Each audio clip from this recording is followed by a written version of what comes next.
giving you the real from A to Z surrounding the Dallas Cowboys. News, updates, rumors, transactions, takes, and more. So strap up, Cowboys Nation, and start your day off with A to Z Sports. Live with Will Steele. 3, 2, 1. Here we go.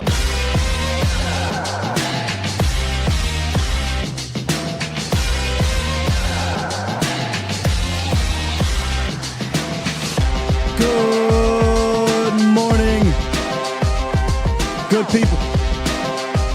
Welcome to A to Z Sports Live. We're streaming live on YouTube. And of course, I am your host, Will Skywalker Steele. Boom! Part 2 today, ladies and gentlemen, of our Rating the Draft series. And we're talking about our second round pick, Marshon Kneeland. We're going to do a deep dive on all things Marshon Kneeland. We're going to get to know the player a little bit, some film, figure out what he brings to the table now, immediate future, and long-term future. If you're new, I'll explain the whole process, as I will every time we do this thing. Also, in the roundup, Ezekiel Elliott speaks, Will McClay speaks, and we have a quarterback contract update, but not the one a lot of y'all are thinking. So we'll talk about that as well. I kind of briefly touched on that some weeks back when we got a phone call, so I'll revisit that whole thing. But good morning, Bomb Squad. Bomb Squad! How we feeling today? How we feeling? I can't believe it's already Thursday. I knew getting back into the swing of things, full-fledged, it was going to feel fast-paced, but, man, here we are. We're already at Thursday. Tomorrow we'll probably do our mailbag segment with Pat, and next week we'll pick this thing right back up. But like I said before, I'm just glad the Cowboys selected who they got, and we could just focus on them, and I got to worry about 250 other prospects. So I love to talk about it with you guys. Appreciate y'all for being here. So, like I said, man, when we do these type of shows, they aren't particularly long. But if you want to call in, give your thoughts on today's pick, or if you haven't called in throughout the week and just want to give your thoughts on the draft in general, you can do that. 351-999-3787. I'm here. I got you guys for about the next hour and a half, maybe. And yeah, let's rock out, man. Let's get into it. It's time! It's time! It's time! It's time! It's time! It is time for... It's time for the morning roundup. Round 'em up, boys. Let me talk to you. Talking. That's what Zeke and McClay did yesterday. Shouts out to everybody that participated at the Reliant Home Run Derby for charity. I did attend that a few times, and it's a pretty cool event, man. Pretty cool event that they do down there. But lots to kind of get into, not just from the event, just surrounding the position itself and Zeke himself. So when Zeke got signed back, there was a thought process. Okay, Zeke's get 21. Everything's good to go. Well, No. not so fast, my friend. Zeke is switching to number 15, his college number out of Ohio State. And I said this on Twitter. I ain't gonna hold you, man. That 15 might look a little sweet. That 15 might look a little clean coming out the backfield. And then I went on Twitter and also said, look, and you guys will appreciate this if you like country. Zeke may not be as good as he once was, but we just need him to be good once as he ever was. Boy, if we can get 15 Ohio State Zeke one time, I just need it one time, Zeke. I ain't asking you. I don't need you for 3, 4, 5 yet. Just 1 year. 1 year, Zeke. You know them jerseys are going to go crazy, though. You know the jersey sales are going to go crazy. Here's the final breakdown of Ezekiel Elliott's contract, which is really pennies. He's getting paid pretty much nothing. This is a vet minimum contract. 1 year, maximum of $3 million. Base salary of 1.25. Cap number is going to be $2 million. got a signing bonus and active roster bonus of $375K. Now, this is where I love looking at the incentives, because if we reach that $3 million, that means you did something good. The incentives are 1,100 scrimmage yards plus playoffs, 10 touchdowns plus playoffs, 51% playing time plus playoffs. All of that would equal up to $1 million. Zeke, when they were talking to him at the Reliant, and he was a last-minute addition, by the way, Home Run Derby, he said, they asked him, hey, why he switched to 15? He was like, hey, man, it's a new era. It's a new era. And McClay kind of alluded to that as well. So McClay talked about Ezekiel Elliott. He talked about the running back position. Hey, what are you guys going to do, man? He said, quote, I think the running back position in this day and age is not that old school. One guy is the lead back and the others fill in. It's a group by committee. And what he'll add to that group, we're excited about. A day late and a goddamn dollar short.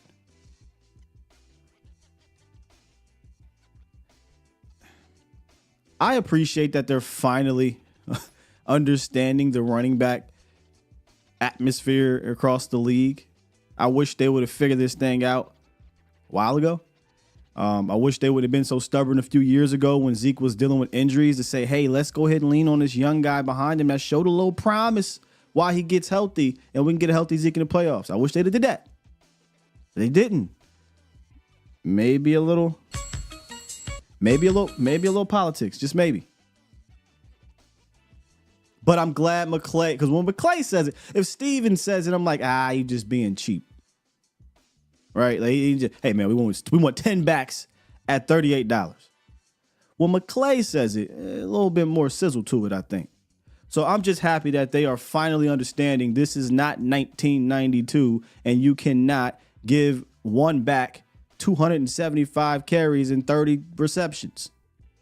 You absolutely have to have, at the very least, a duo approach, but I prefer two guys that can get it done and a third guy that can spell them throughout to keep them fresh for the playoffs. It's 17 games, man.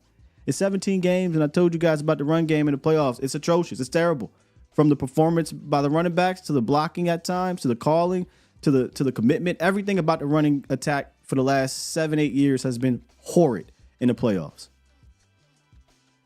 It'd be nice to have some running backs that are fresher leading up to that. So really enjoy McClay saying that. Let's see if they really do that moving forward.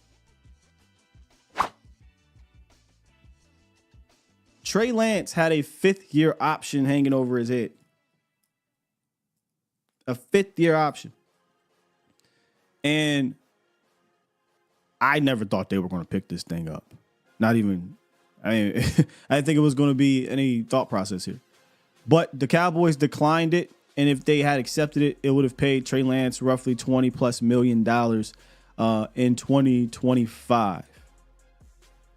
Now, there's a lot of conspiracy people out there that are of the belief the Cowboys are all in on Trey Lance. They're all out on Dak Prescott. And I remember I had this conversation, I think it was with Banks. And I was like, if that's the case, then you just extend Lance now. That's okay. If you want to send a real message to Dak, extend Trey Lance, whether it be literal extension or you pick up his option. Either way, if they were all in on Trey Lance, that's what they would have done. So now they trade the 4th round pick, which is just a 4th round pick. But because the quarterback position is a quarterback position, that 5th-year option is extremely expensive. The last time they did something like this where they picked up the option was Amari Cooper. They traded for Amari Cooper. For whatever reason, they didn't extend him, but they traded him, picked up the 5th year, played it out, and were fortunate that he didn't go to Washington and he came back. The Cowboys, in this sense, this will be really interesting. I still am of the belief they will extend Dak, but let's speak hypothetically here. All 3 of these quarterbacks play out the contract this year, which is, again, you can have any beliefs you want about the quarterbacks on this roster. That is hilariously bad that you have no quarterback on your roster beyond this year contractually. And you're supposed to be an organization that's looking to, wanting to live Lombardis and whatnot. That's just strange to me, but it is what it is. So let's just say they get to training camp and Trey looks good and preseason and Trey looks good, but he doesn't get in the game at all. So he stays healthy, but he's got that preseason tape. In a quarterback hungry league, I highly doubt that they're going to re-sign Trey Lance to we'll give you $10 million a year. Geno Smith got $22 million. Geno. So if they are truly all in on Trey Lance, playing with fire. Not saying they should have picked this thing up, but if you all in, then extend them. All right, yeah, we'll come. Because right now he's not. I don't think he's going to get cheaper unless he goes out there and looks atrocious, which I guess is possible. But in the preseason, you're not going to be playing against the top competition anyway. So I don't really see that happening. I feel like he'll be fine in the preseason, and barring injury, he's not going to get on the field. So that P word, right? Potential will be looming in the offseason. And a lot of teams will bank on that damn potential because it's a quarterback hungry league, and a lot of teams don't have a quarterback.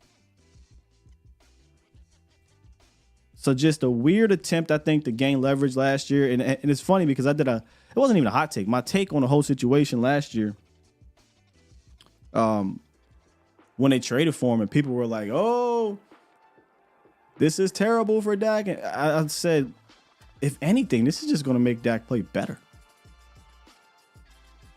He's going to play better. And what happened? He had a career season, second MVP. And he's like, cool. I don't want to extend. That's fine. I'll go out and I'll ball again, and somebody's going to pay me if it's y'all or somebody else. But to make the trade to essentially try to gain leverage was goofy to me. If you really were all in on Trey Lance, and that's your future, extend him. Pick up his option. You're bluffing. So there you go. Cowboys decline a fifth-year option. Zeke to wear number 15. And McClay is all in on running back by committee. It's about damn time they understood the importance to me of running back by committee. Stephen Jones likes to create problems. That wasn't Stephen, though. You know, I have my words about Stephen. That's Jerry. You know, we showed the quote where Jerry said, I ain't got to talk to nobody. Jerry, he came out. They asked me, hey, Jerry, did you run this by? No, for what? I didn't run this by Mike McCarthy. I didn't run this by Will. I didn't run this by my son. I did this. He said, that's the benefit of being the owner, general manager, president of the organization. I don't got to go talk to nobody. Jeez. That's a whole nother issue, but you got to overcome it. Got to win in spite of that type of thinking. It is what it is. All right, back to what today is about, man. And today is about talking about this draft class that the Cowboys just came away with. One, which I'll keep reiterating this every time we do this. I like this draft class. It may not be the sexiest in regards to skill positions. They didn't get the running back, and a lot of people were upset with that. But I think they got a lot of essential needs, and they were going to come away out of this draft with an L somewhere. It was almost impossible for them because they're not the best at wheeling and dealing to get everything in the top 100, even the top 125. That's just the way it was. But this guy right here, I am A-okay with them coming away with Marshawn. We're going to talk about it here in a second. He, to me, and to a lot of people, was a value pick. And when Will McClay got on that phone, hold on, let me see. Hey, Marshawn, this is Will. McClay? Nah, Skywalker still. We got somebody that wants to talk to you here. Hey, Marshawn. Hey. Marshawn, well, first of all, we're going to put a star on that helmet. And they put that damn star on his helmet.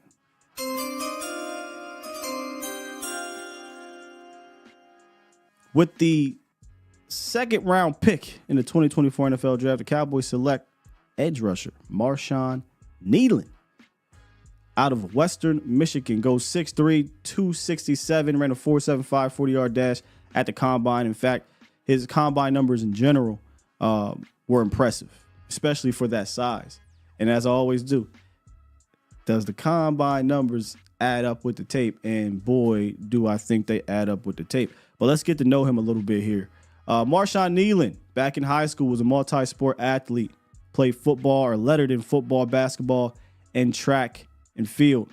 Problem, though, he didn't really stand out to the point that he garnered a whole lot of recruiting prowess.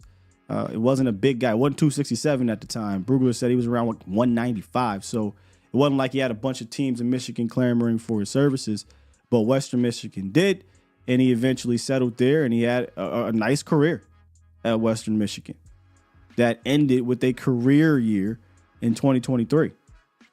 He ended up finishing with 28.5 tackles for loss and only 23 games started. That, to me, says a lot because, I mean, he's playing in the backfield. And they had asked him about basically that in regards to his pass rush and finishing plays in the backfield. And he was like, yeah, it was cool, but it was a lot of plays I also didn't finish. It was a lot of plays that I helped other teammates, get. And there's a lot more for me to do. The big stat, though, is 27 run stops, which tied for 6th in college football in 2023. They asked Kneeland to describe his game, and he said, quote, "I would definitely say that I play with a high motor. I'm always trying to find my way to the ball. I'm very heavy-handed.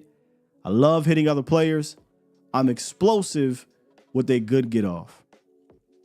He is. We're going to take a look at some film a little bit, but he is. This is Will McClay after the draft describing their thought process on Marshon Kneeland.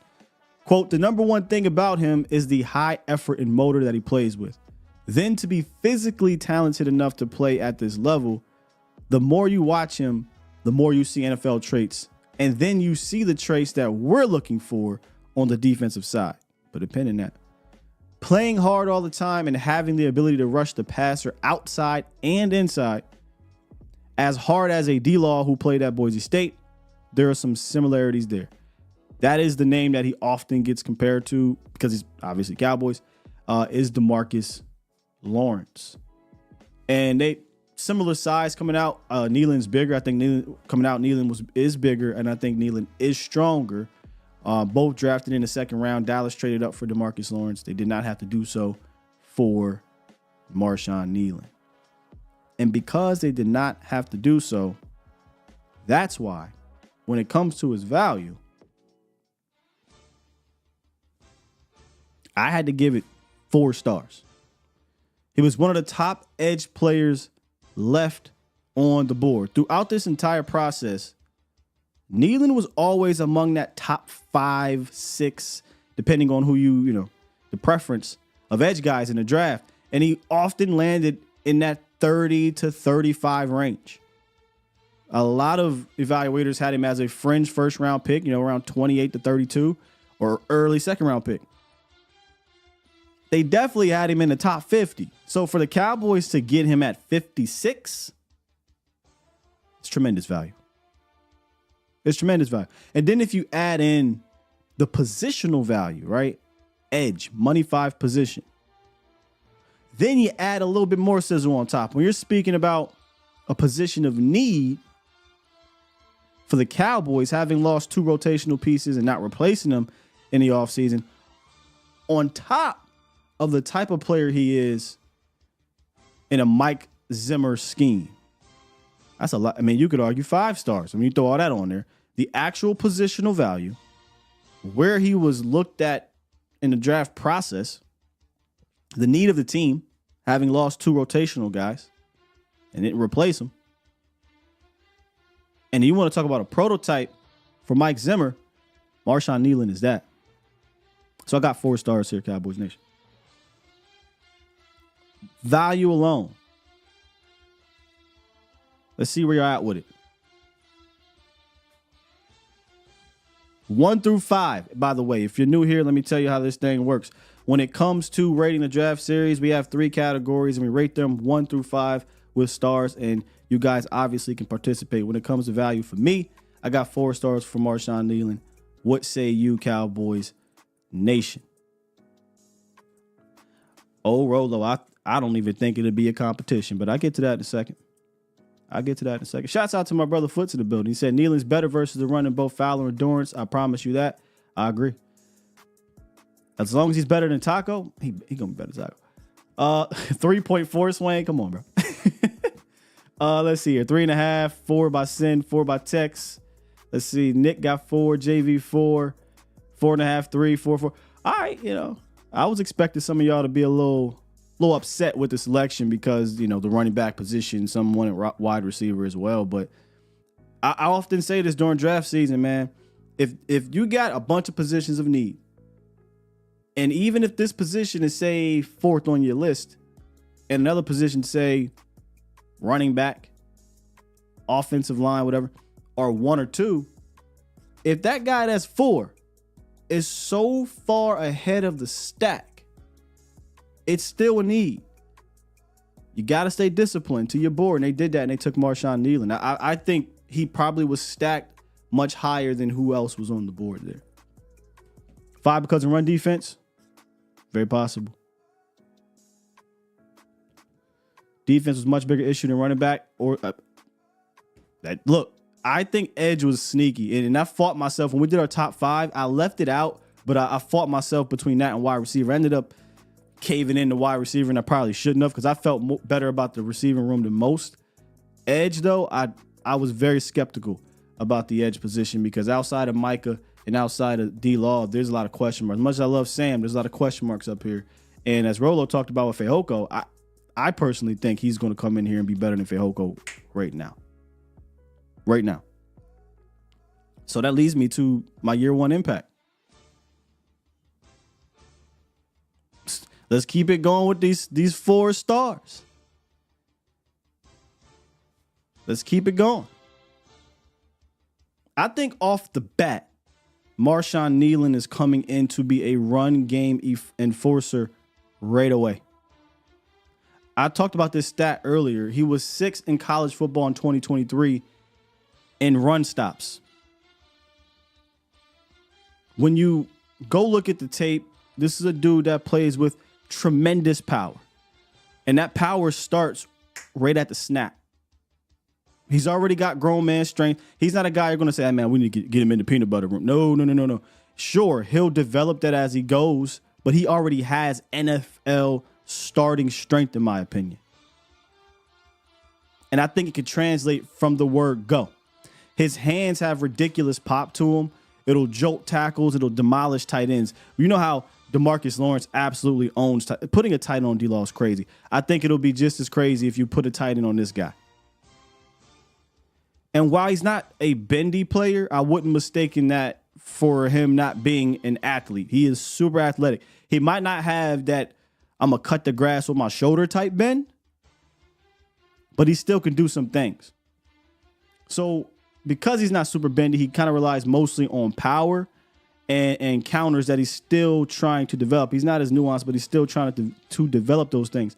And I think he's one of the best in this draft class from taking that speed to power, that 4'7", 270-pound speed to power. And he uses his arm length greatly. 34.5-inch arms. He can straight up lock out tackles, man. And if you look at some of this film down at the Senior Bowl, you see him working a little bit on that counter spin, but you also see that that sheer power. I mean, the dude is a power player, but I don't want you guys to get it twisted. There is tremendous upside as a pass rusher because he's athletic. He just has to get around D-Law, take that culture from Zanina, and I think you've got a guy here that can easily be a D-Law type of replica. What are some of the things that he needs to work on, Sky? I do think he is very limited when it comes to his toolbox. You know, you're not going to see him, like I said, be a nuanced guy. This isn't Latu, right? Latu had one of the biggest bags or deepest bags I've seen in quite some time for a pass rusher. That's not going to be Marshawn Kneeland. Hey, bull rush, right? Speed to power. I'm gonna hit you with that arm length. I'm gonna try to steer you.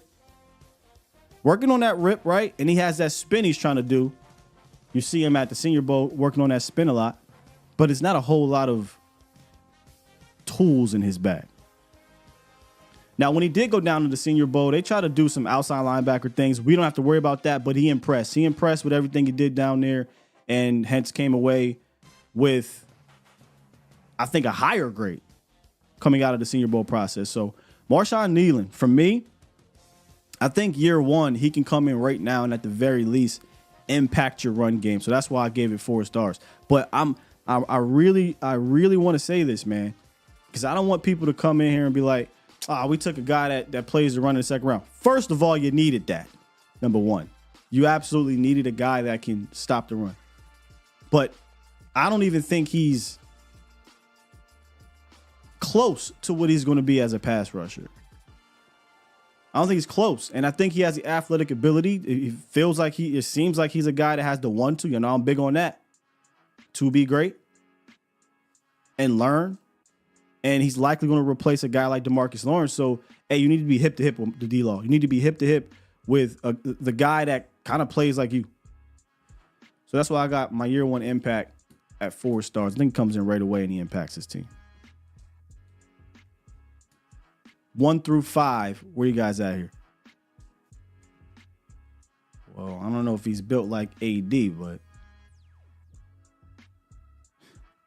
y'all be saying he's built like Aaron Donald. Snap Aaron's head on his body, you wouldn't notice. I don't know about all that though. Aaron Donald's 6 foot, barely 280, and you don't see an ounce of fat on Aaron Donald. Them 3 inches matter. And do Aaron Donald got 34? I mean, he might, I don't know.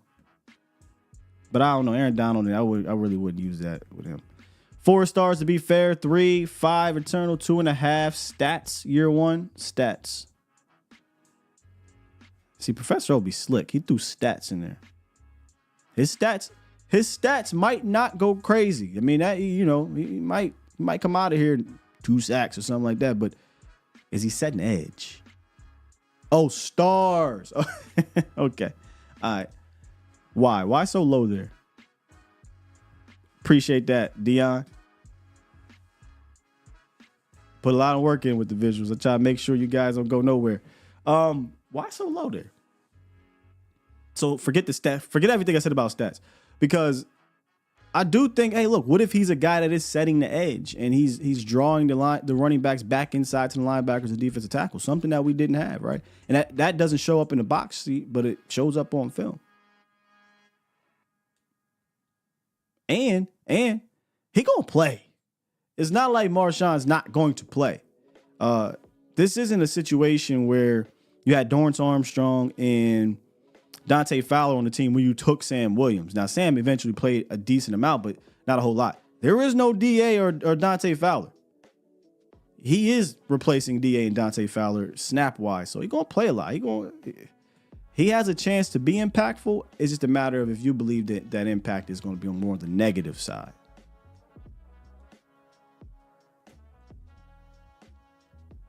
Yeah, Aaron Donald was built crazy. Made no sense. Let me scroll back up, see some more. Tricks got 2.5 sound. So this, you guys are much lower on the year one impact than you were on the actual value. 4 by Nick. So we're everywhere. We're between 2 and 4. 3.5 KJ. 2 stars for year one. I'm a little higher on this year one impact. But then as you see the long-term outlook, you're probably like, Sky, what are you talking about here? So before we do that, I know a lot of people are at work. Get a quick little break in. Do that. Go run to the bathroom, get some coffee. Do what you got to do, man. I'm going to take just a quick little break, come back, and I'm going to get into my long-term value. We'll take a look at it, get some phone calls, and get back into the chat, and then I'll wrap this thing up. They rebuilt this offensive line, man, and they did it with size. maybe, just maybe, Solari didn't really have the guys he wanted in this building. It was the first year of him being in the building. Yes, he worked with McCarthy briefly, but I don't know if Solari had enough juice. And just follow me here.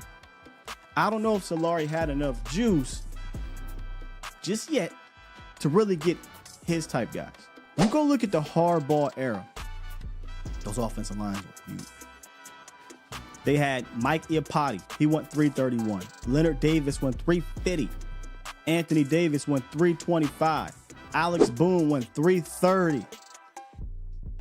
You go look at who the Cowboys drafted. Guyton 6'7", 320 plus.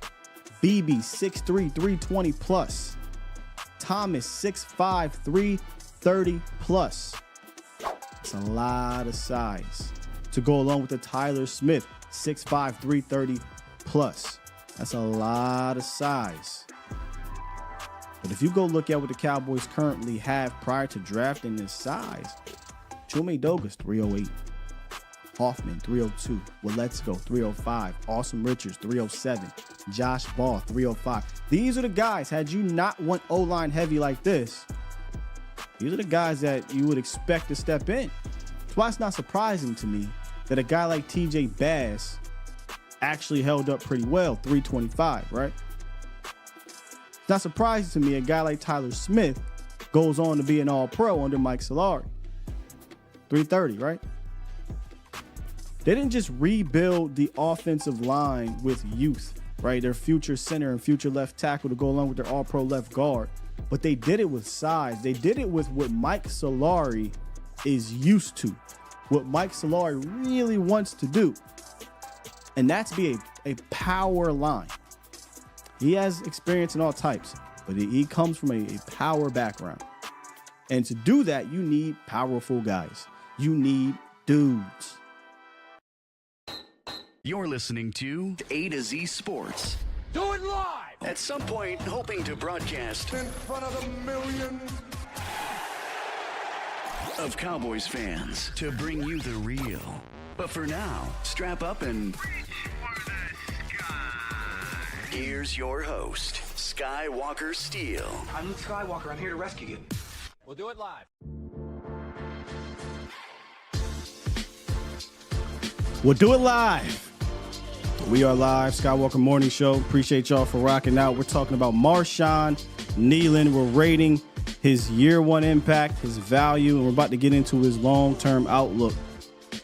Trying something a little different here when we do our pauses. We don't do this all the time, but I wanted to scour through the chat there. We were talking about Mike Solari the other day, and that part is still lingering with me because even days after, I do have this inkling the power run game is going to be the feature. I felt like they didn't know what to do last year. They started off with a lot of power gap stuff, and he's tailed off and started doing more zone stuff. Now Zeke's back. He's done both, and he's obviously more power.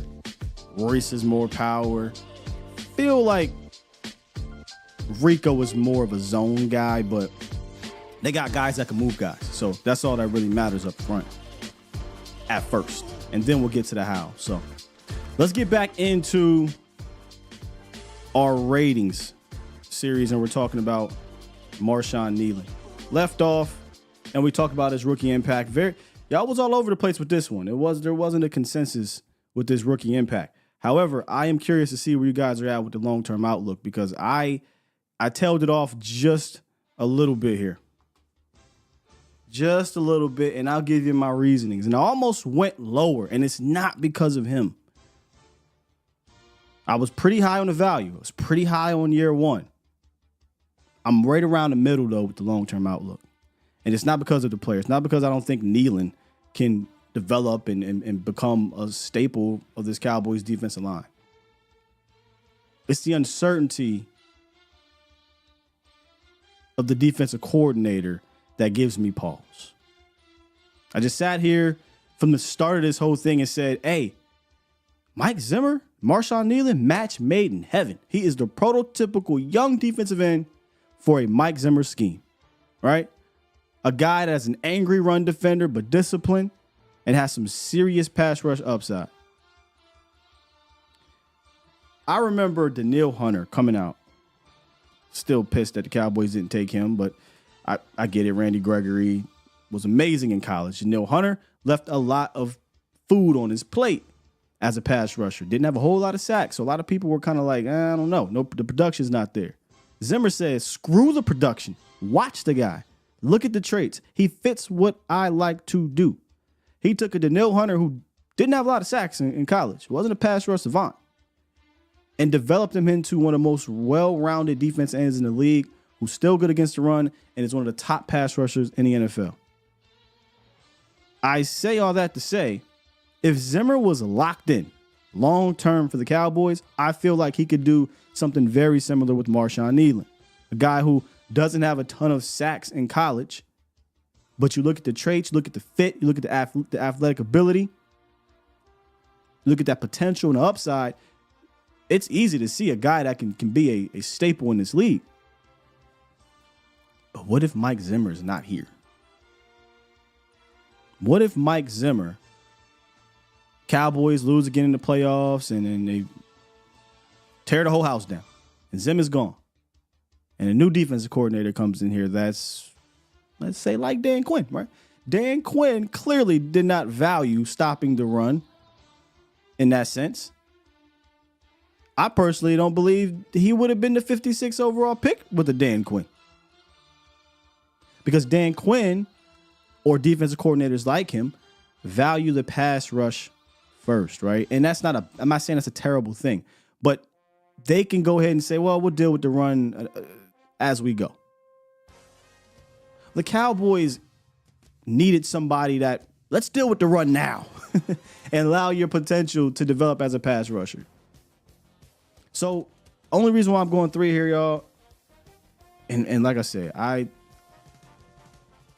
had this thing at a 2 because I have my skepticisms about Mike Zimmer returning. I have my doubts that I don't know who the next defensive coordinator. If they bring a defensive coordinator in here that wants just pure speed, the Dante Fowlers of the world's out there with Micah and Sam and just a bunch of pass rushers and the hell with stopping the run. Well, maybe Kneeland suffers what some of these guys are going to suffer this year. Coaching change, no sponsor in the house. Some of these guys are going to suffer that. For sure. I guarantee you at the cornerback position, some of those guys are. Zim going to look at that cornerback room. And, you know, I'm just saying. We talked about it yesterday. Kalen Carson got brought up in here. Nashawn Wright, Eric Scott, Red Wine. I mean, Zim's dudes. So, I got 3 stars here, Cowboys Nation. And it's not because I don't believe in this guy. It's I don't believe in the coaching staff's long-term future. Don't believe in it.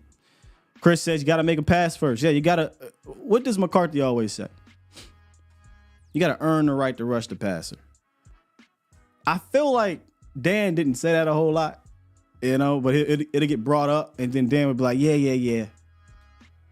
yeah, what coach said, you know. I don't think he acted in that manner, though. So 3 stars for me.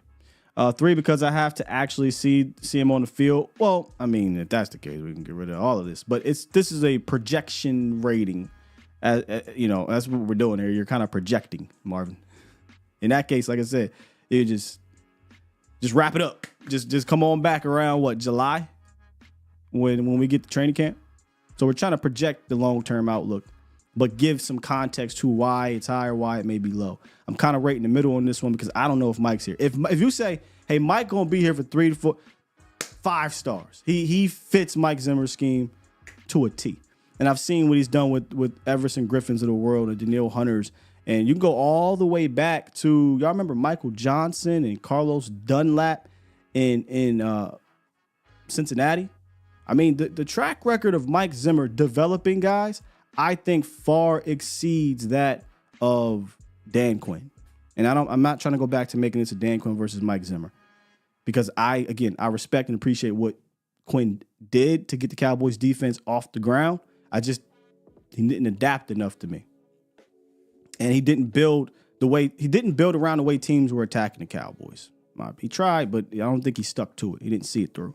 Nonetheless, the track record of Zim from a developmental standpoint, I do think is better than, even though Dan Quinn won a Super Bowl, with all due respect, he didn't build that. He kind of inherited that Legion of Boom, and he won a Super Bowl with him. Bravo. But I wouldn't say he developed those guys.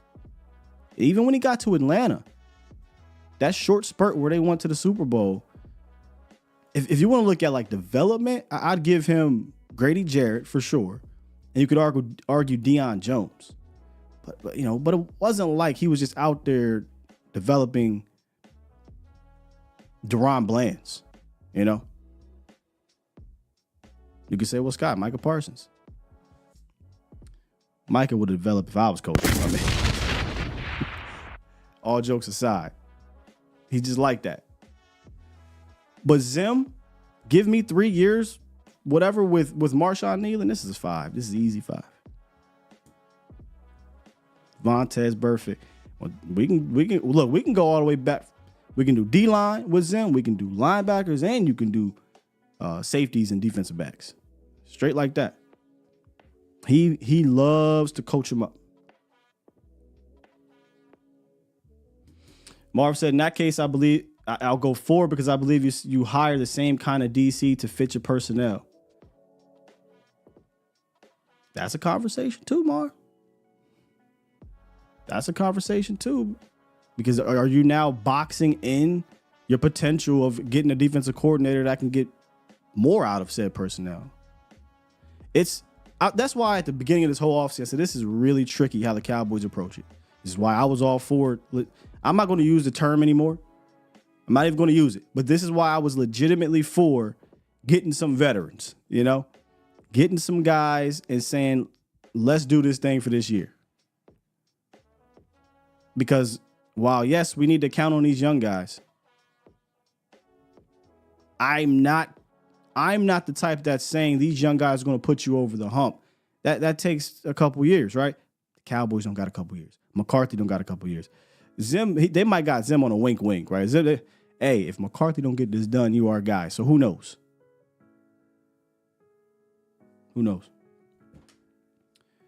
Core hurting like a mofo. There you go, Beckley. Beckley Wrestling. This was brought up by, I think it was Poindexter a long time ago. We were having some fun with it. Beckley Wrestling said, maybe Zimmer is your next head coach if this season ends bad. And that's what I'm saying. Maybe he got old wink. And it would not look, that is a Jerry Jones, Stephen Jones move. They are really good friends with Mike Zimmer. Zim wasn't here for the 3 failures under McCarthy. That wasn't Zim. You believe in the wink, like with Kellen? Yeah, I mean they flat out winked in McCarthy's face. Hey, Kellen's staying here. If you want this job, you can have the job, but Kellen's staying. Another thing, one more on conspiracy, because I don't like to do conspiracy. Y'all been seeing Mike McCarthy's body language, and I'll leave it at that. Y'all been seeing Mike McCarthy's body language at these pressers. The Zimmer presser, the draft pressers. Mike like, hey, go ahead, man. I don't got nothing to say to y'all. Mike. And then what happens after the draft presser? Where's my button at? Where's my other button at? Breaking news. Mike McCarthy has hired an agent. Hey, BLS, you peep? What Mike McCarthy hiring an agent for? We're not about to see Mike McCarthy in no car commercials in Dallas. Oh, come on down to McCarthy Motors. You're not about to see any of that. You're not going to see any of that. What's he hiring an agent for? Now put on my conspiracy hat. They went up to that draft presser. McCarthy went up there to talk draft. And all they could talk about was cap, money, 1 year. Mike said, damn, this must be it for me, man. Foots the King. Breaking news. Mike McCarthy is upset at the press conference. No, but seriously, man, I don't like his body language. And I try not to go too crazy in on that, right? But he just feels like, man, y'all should have fired me. Now I'm just here. You're not extending me. We're not signing anybody. Yeah, I'm a draft and develop guy, but damn it. The last time I beat y'all in the playoffs or the year y'all, Cowboys thought they were going to win the Super Bowl in 2014 or get at least an NFC Championship game. I was signing people, man. Julius Peppers of the world. They won the Super Bowl in 2010 by signing the Defensive Player of the Year in free agency or trade. Y'all let me know. I can't remember which one it was. And Charles Woodson. Even the Packers, who, they don't move that way. They say, all right, look, enough is enough. We got to go get some guys. What do you mean, why stay? Toxic? Come on. We're just fans, but Toxic. Why would you not collect that? What is he getting? $5 million or whatever it is? At the end of the day, you still need the bread. So that's why you stay. And he loves the game of football, so that's why you stay. His body language would be different if he had a contract. That's what I'm saying. Like, I just feel like he's like, look, I'm not here. Y'all ain't extending me. Y'all ain't giving me what I want. Or am I here long term? Say what y'all want. What coach do you know? And I know it's in jest. I know it's jokingly. What coach do you know? Every damn press conference has to go up there with the owner. He got to the point where he was like, hey, don't ask me nothing. He won 15 minutes in the draft presser without talking. And then Jerry said, well, let me get the mic. Let me get the mic because he was on me about those offensive linemen. Hey, Coach Mike McCarthy, Clarence Hill, Fort Worth Star Telegram. Mike said, I'm good. Keep talking to them.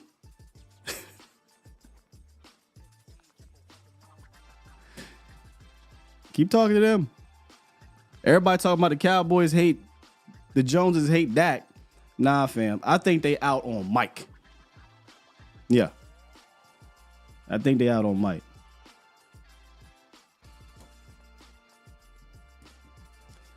Michael H. said, with the new agent, things about to change with McCarthy. Agent calling the shots now. Hell no. Rolo, come on, dog. Don't do Mike like that. Mike was slimming up at first, and then that Cowboy coach stress got to him. Toxic said none in any other sport.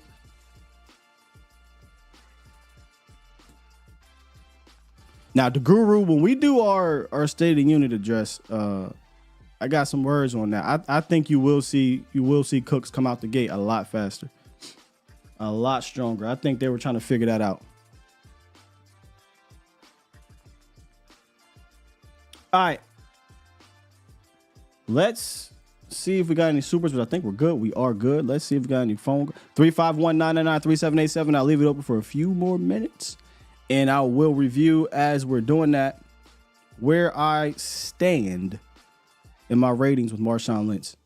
Marshawn Lynch. See, man, I'm just here so I don't get fined. Marshon Kneeland. 4 stars with the value. I think the Cowboys got one of the best edges left on the board at a position of need. I am higher than most on his year 1 impact. I think he's going to come in and be a run game enforcer right now with the upside to rush the passer. Maybe the opposite of what Sam Williams did. Let me ask y'all this. Would you consider Sam Williams' rookie year a 4-star? Would he have 4 sacks? Made some big plays? If Kneeland comes away with the opposite of that, where he's an impact player in the ground and has some sacks to go with it, I think that's a good rookie year. And then this is where I'm skeptical. Y'all. I don't know if his long-term outlook is as bright because I don't know if the next defensive coordinator, if it's not Zimmer, is going to view him as a long-term fit. Now, if he ends up being Max Crosby, then it doesn't matter who your defensive coordinator is. I'm just not ready to put that on him just yet. Rolo, you take Marshawn Lynch.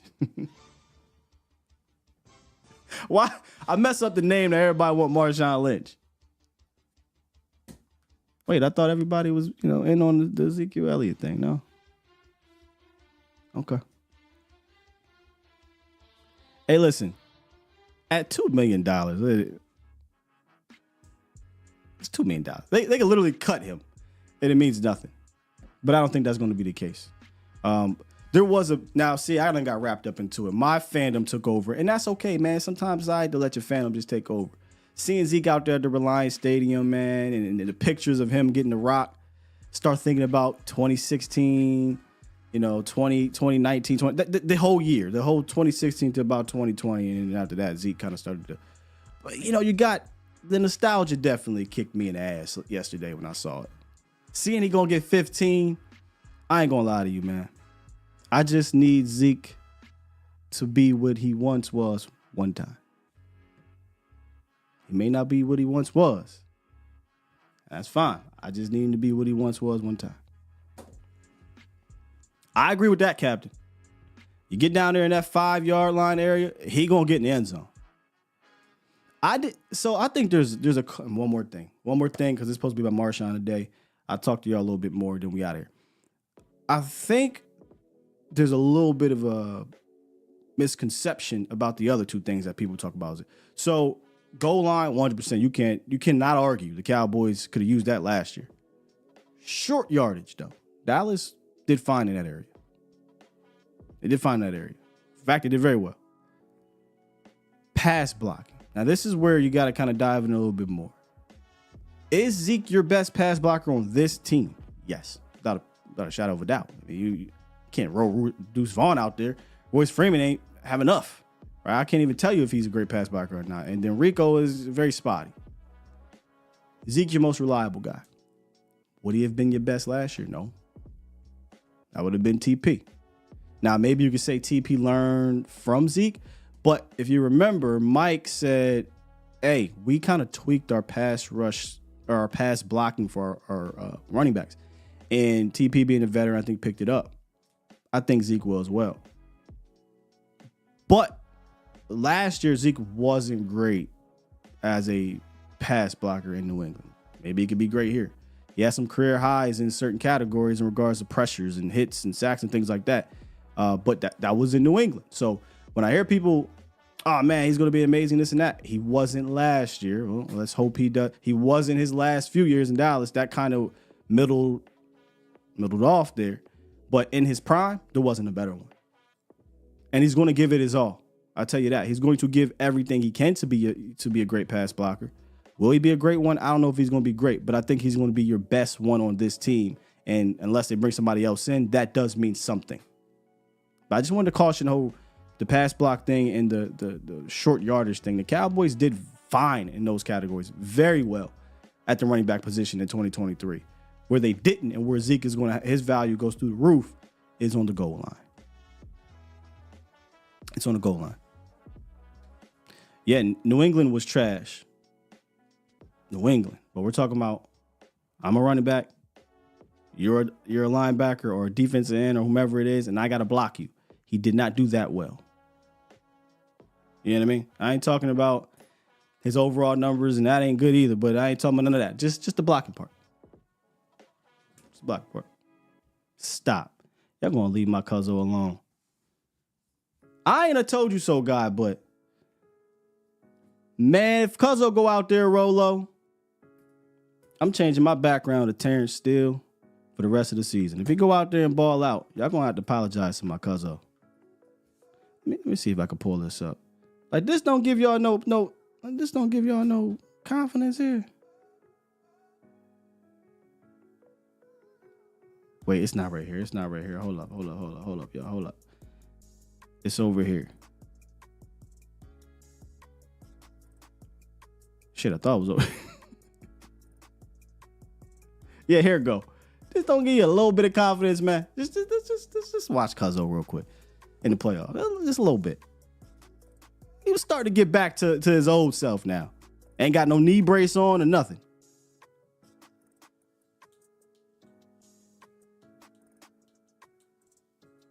Oh, that's just the background, Brandon. I just used that as a background. That's all.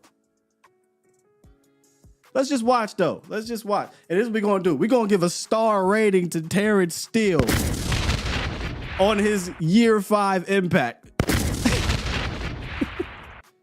Look at that. Pop. Look at the set. Helping out, passing it off. Hands, patience, stab, length. Come on, man. Terrence looking back in that game. See, I think we came away from this Packer game, man. F everybody. We sucked. I hate this squad. But then when you get over it, you go back and you watch the tape. Man, Terrence was a top 3 player in this game. Real rap.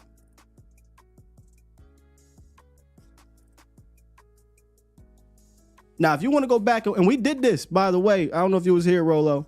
And I ain't trying to call you out. There's a lot of people that don't like him. We actually, on the show, watched tape of him earlier in the season first. We watched the, was it the Niners game and the Eagles game, right? And we said, okay, look, he looked horrible. Look how he's moving. He's not the same. And then we fast forwarded to the Packers game and he looked night and day. That's why I'm confident, man. I'm a lot more confident than a lot of y'all. And I am not, I told you so, guy. But when it comes to Cuzzo, when it comes to family, I'm coming back. Yeah! They squabbling out there now. Yeah!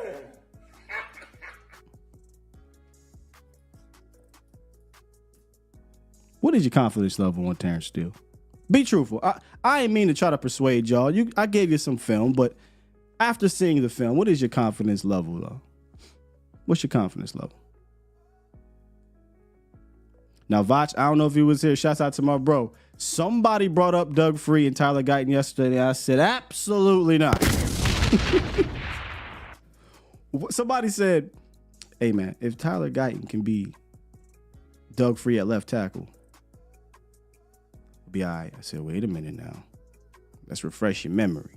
Doug Free at left tackle was awful. Even if you say Doug Free at right tackle, if Tyler Guyton is my 5th best offensive lineman, we got a problem. I ain't talking about year 1. I'm just talking about as a career. I need him to be better than Doug Free, Vach. I'll fight you on that. Doug Free is not enough for me. It's not enough. Smoke 1 drop 2. Appreciate you. He said, now go back and watch Biotis and think about BB. Smoke 1 out. Listen, we're talking BB probably Monday, so you ain't got to tell me. 7 out of 10 for T-Jack. Oh, a confidence level going up here. 10, 8, 7, 6. Row hit gets so a little bit above average. Right tackle, Doug Free was. Hey, look. Right tackle, 5th best offensive lineman, Doug Free. Let's go. 5th best. Good job, Doug Free. But if Tyler Guyton is my 5th best offensive lineman,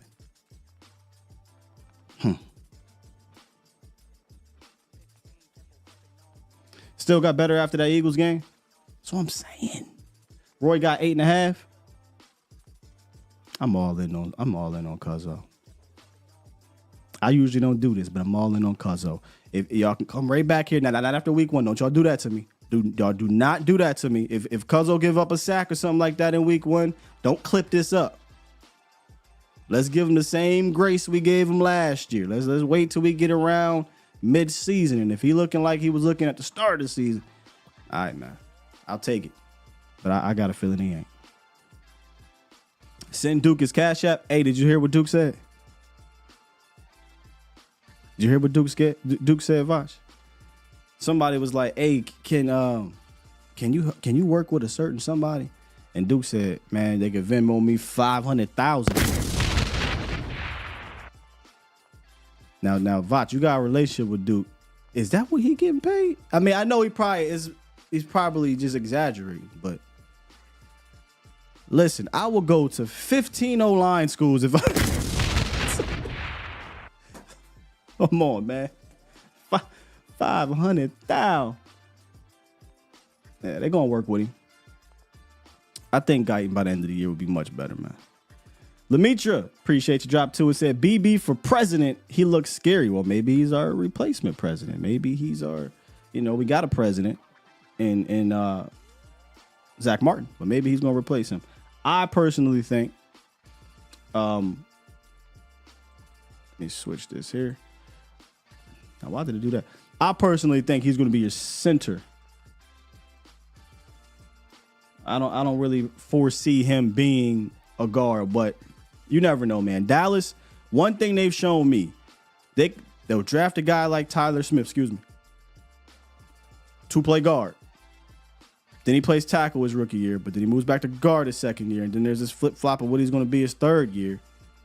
So it's very possible BB goes out there year one, does well at center, but they say, you know what?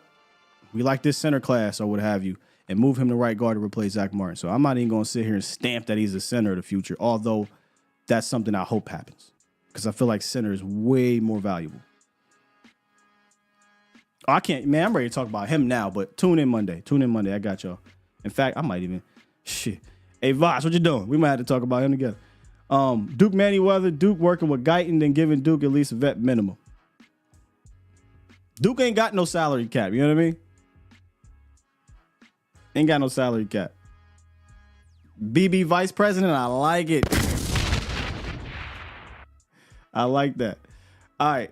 Fun, man. Fun. Doug Free provided the liberty to all pass rushers to smash the quarterback. Don't do Doug like that. Doug was cool as the fifth best offensive lineman, but he was not elite. He was not one of the best. He was a very average right tackle. I need more than average. That's all I'm saying. I need more than average, y'all. If you enjoyed today's show, our second edition of Rating the Draft, please, on your way out, hit that like button.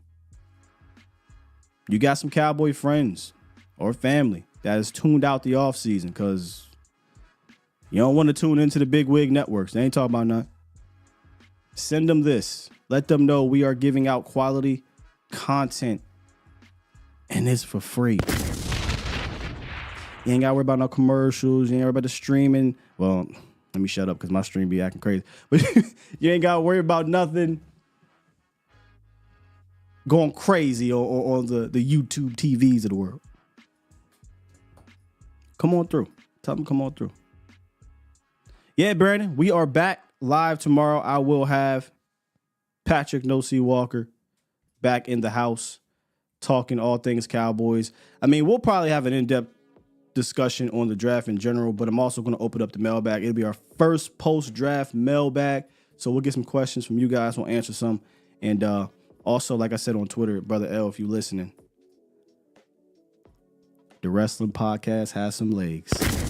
Oh, buddy. I don't know more today. We got a meeting today, but it has some legs, and it ain't just a podcast. So, little teaser here. Overtime teaser.